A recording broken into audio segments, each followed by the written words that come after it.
सखींनो, आज आपण करणार आहोत मुरंबा, कैरीचा मुरंबा। त्याच्यासाठी लागणारं साहित्य ही आहे हिरवीगार कैरी। आपण कैरी घेताना कशी घ्यायची? कडक आणि हिरवीगार। ही आहे राजापुरी किंवा तोतापुरी कैरी घ्यायची, म्हणजे त्याचा मुरंबा छान होतो। आपण मुरंबा करणार आहोत तो साखरेचा।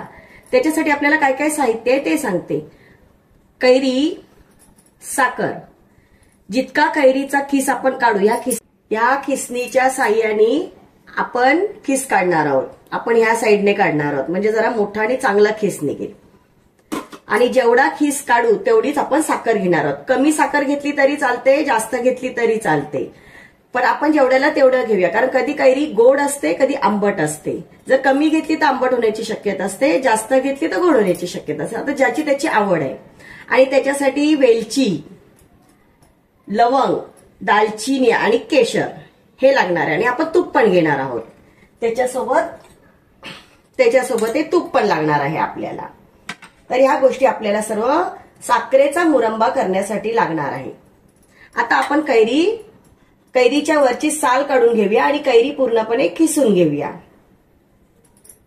या पिलरने आपण सगळ्या अशा याच्या साली काढून घेऊया। पहिला अशा साली काढून घ्यायच्या, नंतर या खिसणीच्या मोठ्या याच्याने आपण खिसून घेऊया। ही बघा, कैरीची पूर्णपणे साल काढून झालेली आहे। आता आपण काय करणार, खिसणीच्या द्वारे असं खिसून घेणार आहोत। हे बघा, हे असं मोठे मोठे पीसेस असे खिसून घेणार आहे। हे बघा, हे मस्तपैकी असं मोठे असे लांब लांब पीसेस झालेले ते बघा। आपण पूर्ण असे दोन्ही कैरीचे खिसून घेऊया। हे असे मोठे तुकडे असेल ना तर शिजताना ते बारीक होऊन जातात, पण दाताखाली खूप छान येतात आणि खायला खूप छान मुरंबा लागतो। आता आपण दोन्ही कैऱ्यांचा खिस काढून घेऊया। आपली कैरी पूर्णपणे खिसून झालेली आहे। जवळजवळ हे 1 किलो कैरीचा खिस आहे। आता जेवढी कैरी आहे तेवढीच आपण साखर घेणार आहोत। मस्तपैकी असे जाडे जाडे काढून घेतलेले आहेत, कारण खाताना ना हे दाताखाली छान येतात, म्हणून आपण असे थोडा मोठा किस करून घेतलेला आहे। आता आपण काय करूया, गॅस लावून घेऊया आणि थोडंसं तूप टाकूया त्याच्यामध्ये। सगळ्यात पहिल्यांदा तूप टाकूया। तुपामुळे ना सुगंधही छान येतो आणि चकाकी येते मुरंबाला, म्हणून थोडंसं तूप टाकायचं। आता आपण तूप टाकल्यानंतर काय करायचं, त्याच्यामध्ये ना या लवंगा आहेत, हे लवंग आहे। लवंगने पण छान सुगंध आणि टेस्ट येते, म्हणून आपण लवंग टाकायची। गॅस थोडा बारीक करायचा, कारण हे लवंग आणि दालचिनी याच्या जळली नाही पाहिजे। हे बघा, आता हे आहे दालचिनी, याच्याने पण ना छान सुगंध येतो एकदम मस्त, आणि खाताना ना मुरंबा खूप छान लागतो। आता आपण त्याच्यामध्ये दालचिनी आणि थोडंसं 2 मिनिटं परतून घेऊया। आणि आपण वेलची आहे ना, ही वेलची आहे ना पूर्णपणे अशी साफ करून घेतलेली आहे बघा, टलफरं काढून घेतलेले आहेत। आणि हे आपण कुटून घेणार आहोत त्याच्यामध्ये। आता आपल्याला थोडंसं गरम करून झालेलं आहे। आता आपण काय करायचं, जितकी कैरी तितकी साखर। आता आपण कैरी मोजून घेऊया वाटीने।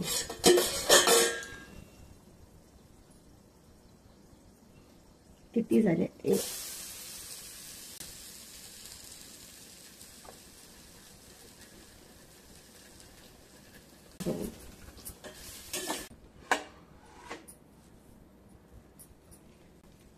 3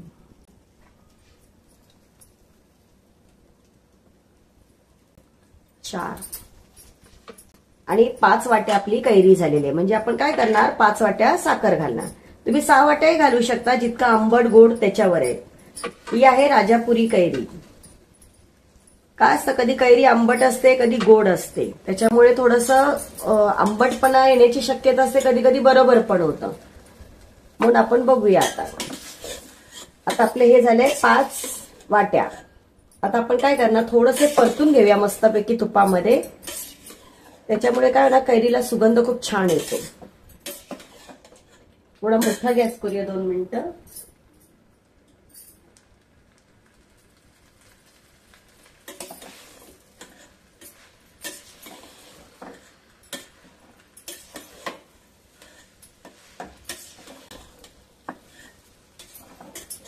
छान असं परतून घेऊया. आता आपण याच्यामध्ये साखर टाकूया. आपल्या 5 वाट्या कैऱ्या होत्या, मग आपण आता काय करणार, 5 वाट्या साखर घालूया. 1 2 3 4 5 बरोबर 5 वाट्या. आपल्याला हवं असेल तर आपण एखादी जास्त ते टाकू शकतो, पण मग जास्त गोड होणार ते. आता हे आपण सर्व मिक्स करून घेऊया.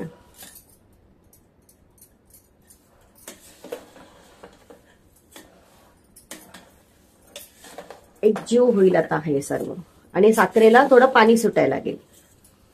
आपण काय करायचं, ह्याला जवळजवळ अर्धा तास तरी लागणार शिजण्यासाठी, कारण आपण हे बारीक ह्याच्या थोडासा मोठा गॅस करून आपण परतून घेऊया प्रथम.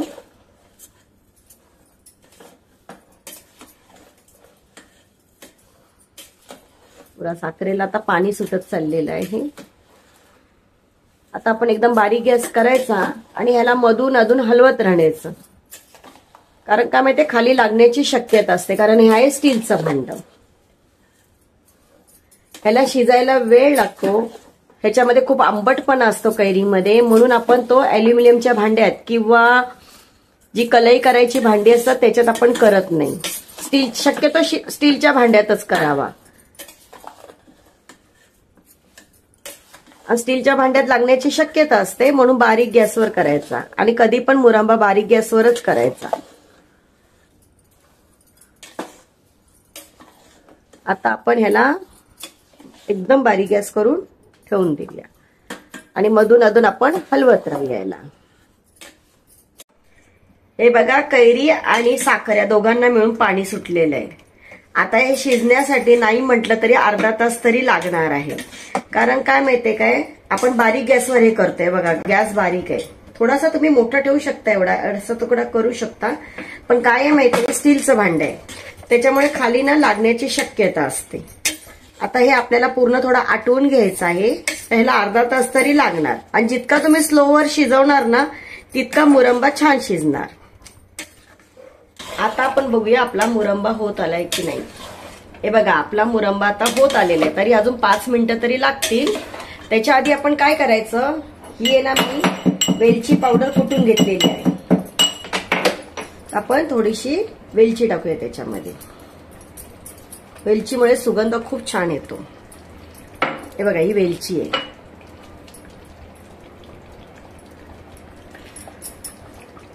त्याच्यामध्ये आपण हे जायफळ आहे, हे जायफळ आहे ना ते खिसणीने खिसून टाकूया थोडं.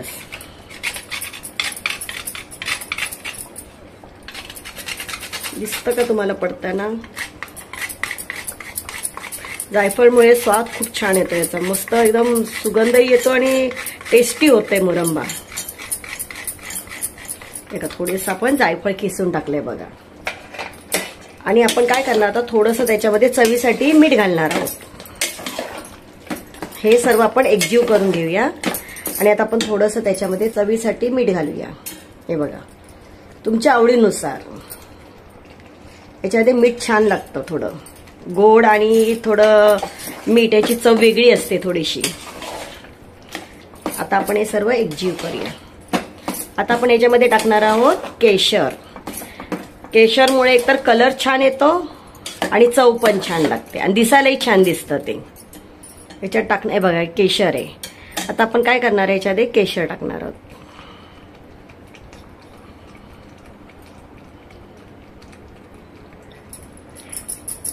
तुम्हाला दिसतंय का केशर? बघा, आता आपण हे सर्व एकजीव करून घेऊया.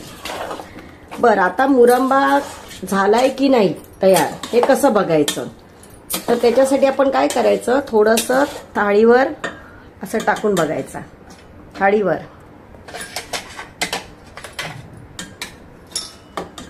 थोडासा रस आहे बघा त्याच्यात, अजून असं टाकून बघायचा.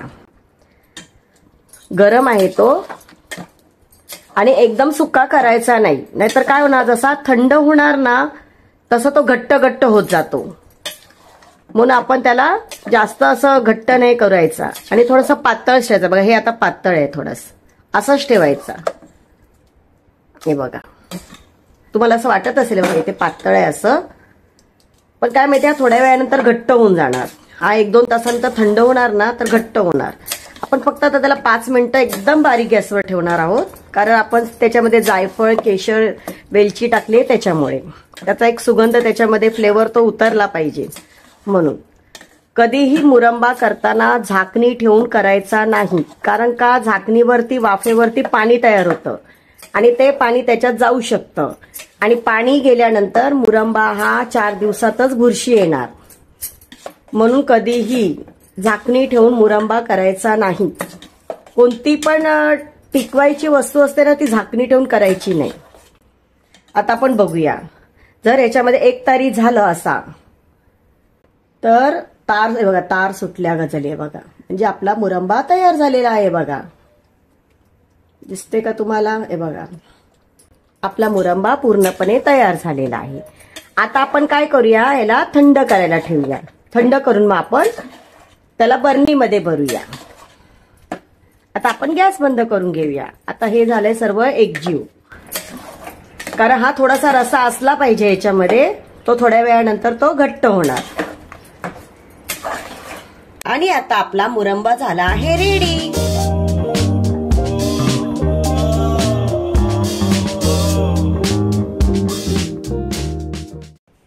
सखींनो, आजची टीप, कधी पण आपण वेलची टाकतो त्यावेळेस वेलची सालीसहित टाकू नये, कारण का माहितीये का, त्याच्यामुळे बुरशी येण्याची शक्यता असते. म्हणून आपण कधी पण ती सोलून आणि थोडीशी ठेचून अशी टाकावी, त्याच्यामुळे सुगंध छान येतो. दुसरं, आपण ज्यावेळेस मुरंबा करतो त्यावेळेस काय करायचं, झाकणी टाकायची नाही, कारण झाकणी टाकल्यामुळे त्याला पाणी सुटू शकतं, वाफ येते त्याची, आणि तेच पाणी त्याच्यामध्ये जाऊन परत त्याला बुरशी येण्याची शक्यता असते, म्हणजे 4 दिवसात मुरंबा खराब होऊ शकतो आपला. तिसरी टीप, कधी पण आपण मुरंबा घेणार असो किंवा कोणतीही ठेवणीची वस्तू असेल, वर्षभराचा मसाला असेल, मुरंबा असेल, लोणची असतील, तर त्याच्यामध्ये कधीही ओला चमचा, ओलसर असा घालू नये. पूर्णपणे सुकलेला असेल तोच त्याच्यात टाकावा. आपण बाहेरून आल्यानंतर कोणताही हात असा लावू नये. आणि जर तुम्हाला थोडंसं खाण्यासाठी काढायचं आहे तर तुम्ही एक छोट्याशा बॉटलमध्ये वगैरे काढून घ्या आणि साठवणीचं आहे ते वेगळं ठेवा, कारण का ह्याच्यामुळे कसं आपल्या साठवणीची वस्तू वर्षभर टिकू शकते. जर तुम्हाला माझी व्हिडिओ आवडली असेल तर माझ्या चॅनलला लाईक, शेअर आणि सबस्क्राईब करा. थँक्यू.